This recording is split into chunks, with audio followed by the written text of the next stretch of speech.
మీ business విస్తరించాలనుకుంటున్నారా? మార్చి 16-17 హైటెక్స్ లో franchise India biggest ఫ్రో expo. YS Sharmila అంటే రాజకీయ వర్గాల్లో తెలియని వాళ్ళు ఉండరు. ఫైర్ బ్రాండ్ గా పేరు తెచ్చుకున్న మహిళా నాయకురాలామె. తెలంగాణలో వైఎస్ఆర్టీపీ పార్టీ పెట్టి ఆ పార్టీని కాంగ్రెస్ లో విలీనం చేసి ఏపీ కాంగ్రెస్ అధ్యక్షురాలిగా కొనసాగుతున్నారు షర్మిల. అయితే ప్రత్యర్థులు ఎవరైనా ఏకి పారేసే షర్మిల ఎమోషనల్ అయ్యారు, కంటతడి పెట్టారు, వెక్కి వెక్కి ఏడ్చారు. ఆమెను ఓదార్చడం అక్కడున్న వాళ్ళ తరం కాలేదు. అయితే ఆమె ఎందుకు అలా చేశారో ఇప్పుడు చూద్దాం.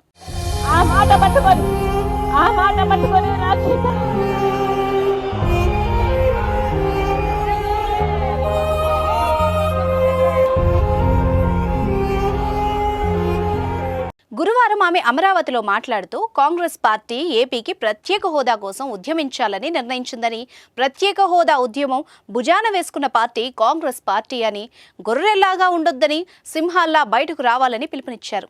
టీడీపీ అధినేత చంద్రబాబు, సీఎం జగన్ను నమ్ముకొని 10 ఏళ్లుగా గొర్రెల్లాగా ఉన్నామని, ఇక నుంచైనా సింహాల్లాగా గర్జించాలని సూచించారు.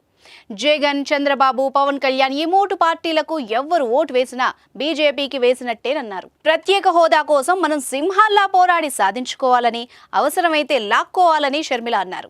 ఏపీ రాష్ట్రానికి నరేంద్ర మోదీ ఏం చేశారని, అటు పవన్ కళ్యాణ్ ఏమో ప్రధాని మోదీ అంటే గౌరవం అంటున్నారని, అసలు మోదీ డిఫాల్టర్ కాదా? ఇచ్చిన హామీలు ఒక్కటైనా అమలు చేశారా అని ప్రశ్నించారు. ప్రత్యేక హోదా లేదని, పోలవరం విభజన హామీలు అమలు కాలేదని ఆవేదన వ్యక్తం చేశారు. తన తండ్రి వైఎస్ హయాంలో 54 ప్రాజెక్టులు ప్రారంభించారని, ఇప్పుడు అధికారంలో ఉన్న జగన్ ప్రాజెక్టులను నీరుగార్చారని విమర్శించారు. ఇచ్చిన మాటను జగన్ మడతబెట్టారని, ఆయన వైఎస్ వారసుడా అంటూ ఎద్దేవా చేశారు.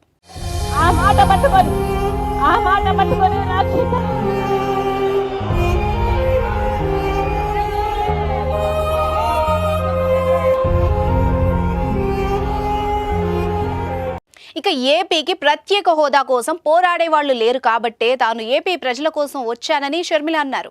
రాష్ట్రంలో యువత ఉద్యోగాలు లేక ఆత్మహత్యలు చేసుకుంటున్నారని, ప్రత్యేక హోదా సాధించుకోలేకపోతే ఏపీకి భవిష్యత్తు లేదంటూ భావోద్వేగానికి గురయ్యారు.